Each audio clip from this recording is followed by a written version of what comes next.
Valve – це компанія, яка довела ігнорування до рівня абсолютного мистецтва. Вони можуть роками не випускати ігри, вони можуть місяцями не фіксити критичні баги, і давайте будемо чесними, вони майже офіційно поховали Team Fortress 2. Для них ця гра була як той самий родич на сімейному застіллі, з яким ніхто не хоче говорити. Але раптом пульс з'явився. Valve згадали про Team Fortress 2, і знаєте з якого приводу? Новий апдейт? Ні. Новий античіт? Ха, розмір'ялись. Вони свідомо чи мовчазною згодою дозволяють проводити масштабний кіберспортивний турнір із Team Fortress 2 в Москві. Так, ви не помилилися, у 2026 році, коли весь світ ізолює цей ринок, коли великі компанії тікають звідти зі швидкістю світла, Valve раптом опиняється в епіцентрі максимально дивного, крінжового і чесно токсичного скандалу. Що взагалі відбувається в офісі Габена? Це свідома стратегія чи абсолютна некомпетентність? З вами головний критик нижнього інтернету Ван Геймс, і сьогодні ми розберемо, чому ця ситуація підірвала ігрову спільноту. З тебе лайк, підписка, поїхали. Щоб зрозуміти всю абсурдність ситуації, треба на секунду згадати, що таке Team Fortress 2 сьогодні. Це не просто гра, це абсолютна класика. Батько сучасних хіро-шутерів і генератор половини мемів в інтернеті. Але який її реальний стан останні роки? Це радіоактивна пустош, захоплена машинами. Боти-снайпери вичищали сервери. Грати було неможливо. Ком'юніті буквально благало розробників щось зробити. Хештеги Save Team Fortress 2 і FixTF2 збирали мільйони твітів. Гравці розписували петиції, знімали документалки, робили мітинги в кінці кінців. А що Valve? Valve робила вигляд, що її взагалі не існує. Їхня комунікація зводилася до рівня: ось вам кейси з новими шапками, а тепер відчепіться нахер. Будь-яка активність від розробників сприймалася як друге пришестя Христа. Будь-який рух у бік гри був святом. І ось після років тотальної коми, гігантського ігнору та тисяч прохань спільноти звернути увагу на гру, в інфополі вибухає новина, яку скидає мені білоруський ютубер. Дякую йому за це. Але зовсім не та, на яку всі чекали. Але що саме сталося? У Москві анонсують великий лан-турнір із Team Fortress 2. Зі сценою, глядачами, призовими, коментаторами, все по-дорослому. Але фішка в чому? Ви не можете просто так взяти гру Valve і зробити з нею великий комерційний івент. Потрібні дозволи, потрібні ліцензії, або як мінімум потрібно, щоб Valve не натиснула кнопку скасувати. Тобто потрібно, щоб Valve сам був в курсі. І ось тут починається магія. Valve, компанія, яка може одним імейлом закрити будь-який фанатський проект, задайте історію з Portal чи модами на Half-Life, тут раптом вмикає режим «Я нічого не бачу, я нічого не чую і нічого робити не буду». Вони не блокують цей івент, вони дозволяють використовувати свою інтелектуальну власність Україні, яка перебуває під глобальними сраними санкціями. Турнір спокійно готується, спонсори підтягуються, і це виглядає так, ніби Valve абсолютно окей з тим, що їхня найстаріша і найпроблемніша гра в історії раптом стає інструментом для розваг саме там. Без істерик, просто факт. От як є, да? Valve дали цьому відбутися, і ось тоді інтернет прокинувся. Я не говорю, що це капець яка дивина, що там на всім насрати, да? Я розумію прекрасно, що Valve це комерційна компанія, по суті, комерсанти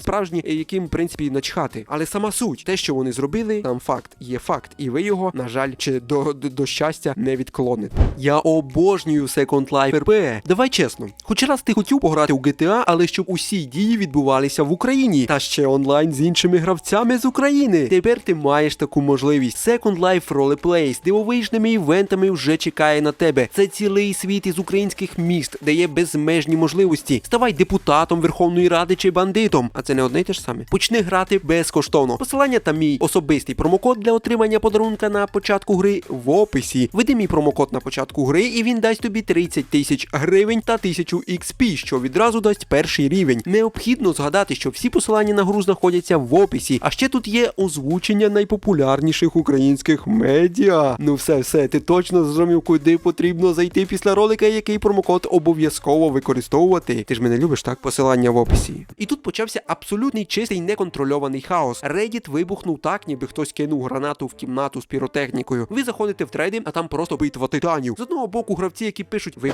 знущаєтесь? Ми роками просимо пофіксити ботів, ми просимо врятувати гру, а ви замість цього закриваєте очі на турнір у РФ? Ви серйозно? Люди масово роблять меми, де Габен рахує рублі замість того, щоб банити читерів. Твіттер заливає Steam аккаунти Valve питаннями про те, чи не загубили вони там випадково свій моральний компас. Але тут вривається інша сторона – защитники. Їхня улюблена пісня: ну це ж просто кіберспорт, ігри просто політикою. Valve просто не втручається в ком'юніті, івенти, бла-бла-бла, дайте людям пограти, це ж ніяка політика. І тут стискаються дві реальності. Тому що ті, хто каже, це просто турнір, забувають одну маленьку деталь. Valve постійно втручається. Вони банять, гравців, вони закривають проекти, вони блокують аккаунти за менші порушення. Згадайте, ситуацію з Михайлом мудриком, якому знесли аккаунт, забанили його, заблокували за таку діч. Ну, блін, реально, у мене во дворі ж діти, блін, ось ці школьники жорстче, прям обзивають один одного жорстче, придумують якісь там оскорблення, обзивки, да? Ну це що взагалі за сміх? Але коли справа доходить до великого івенту в ізольованій країні 404, у них раптом немає часу з цим розбиратися. З цим коментарі перетворюються на поле бою. Європейська та американська аудиторія просто в шоці від подвійних стандартів компанії. І це вже не просто скарга на гру, це скарга на компанію, на цілу, на Valve, блін, на Valve, компанію. Ви можете собі уявити це. І я до цього моменту уявити собі таке не міг. А тепер давайте відкладемо емоції і подивимося на це холодною головою. Знаєте, що в цій історії найдивніше? Це не те, що хтось захотів провести турнір, яка, блін, нищить людей, убиває цивільних, робить все, що хоче,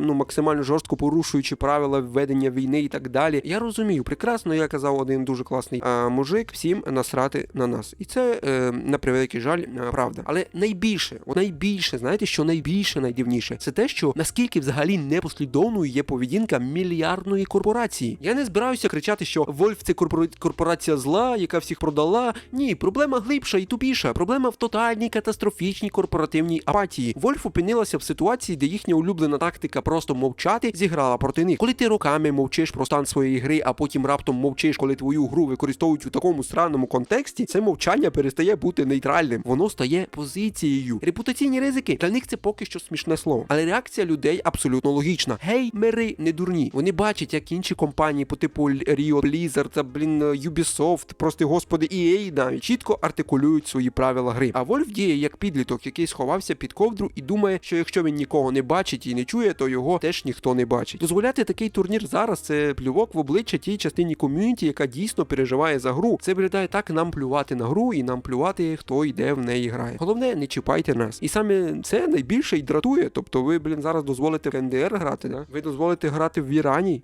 Сумніваюсь. А якщо так, то, блін, у мене до вас якісь, питання. Якого хрена? Реально, якого хрена? Це ж Росія, це країна ізольована від світу. І всі фактично компанії навпаки, блін, ізолюються від них. Згадайте Ubisoft, згадайте недавно EA Sports, згадайте недавно Konami, да, з їхньою PEO грою, яка теж закрила доступ до Бульборусі і РФ в цих країнах саме, да, для свого проекту. Тобто всі компанії навпаки відходять. Якого хрена? Ця історія, вона не про Team Fortress 2 і навіть не про кіберспорт. Я навіть не хотів записувати це відео, якщо казати відверто. У мене не було його в планах. Мені написав блогер з Білорусі, я залишу посилання в описі, якщо захочете, можете підписатися. Чувак реально кайфовий, записує ролики на своїй рідній мові, і це дійсно заслуговує в мене особисто поваги. Я йому дякую і вдячний за ту новину, з якою він зі мною поділився. Якщо ви теж хочете щось таке написати, у вас є якісь там дуже круті новини, пересилайте мені це все на пошту, вона вказана на моєму каналі PlayNagib 0. Пишіть, і можливо саме ваша ідея, саме ваша новина потрапить в нове відео. Вона про те, це відео, що ігрова індустрія змінилася назавжди. Ігри більше не існують у вакуумі, як я це повторював в минулому ролику. Ви не можете бути найбільшим цифровим магазином у світі, найстарішим розробником шедеврів і при цьому грати в хованки з реальністю. І навпаки, цю реальність від себе якось відкидати. Вам треба прийняти реальність. Навіть старі, забуті ігри стають частиною великих конфліктів. Кожен турнір, кожен дозвіл, кожна ліцензія – це тепер стейтмент. Valve можуть скільки завгодно ігнорувати TF2, але інтернет не ігнорує Valve. І цей скандал – це ще один дзвіночок для Габена, що їхня закрита політика «Моя хата з краю» вже не просто не працює, вона починає руйнувати їхню репутацію, зсередини. Вона виглядає вже максимально тупо і по-дитячому. І поки вони там рахують відсотки зі стіму, ком'юніті робить свої висновки. З вами був я, Ван Геймс. Якщо вам подобається такий швидкий, жорсткий розбір того, що реально зараз відбувається в індустрії, залітайте у мій телеграм-канал Ваньок Інсайд. Там ми обговоримо те, про що інші мовчать і ніколи в житті не напишуть і не розкажуть. Тисніть лайк, щоб YouTube зрозумів, що це база. Пишіть свою думку в коментарях, що ви думаєте про цей мув від Valve. І навпаки, навіщо вони це зробили взагалі, як вам буде дуже цікаво почитати. Ну і можете по посиланню в описі перейти саме на Steam, на цю новину і, звісно, написати все, що думаєте про дане мероприятие, да, як то кажуть. Ну і, звісно, можете поставити дизлайк саме цьому мероприятію, щоб ці події, щоб люди, звісно, зрозуміли, що це максимальна діч. Побачимось в наступних відео. Дякую за перегляд. Пока. Ну і окреме дякую спонсорам. Тепер в кожному ролику, в кінці ролика будуть спонсори з'являтись, тому спонсори. І якщо будуть тобі спонсори, так само будуть з'являтись. Пока.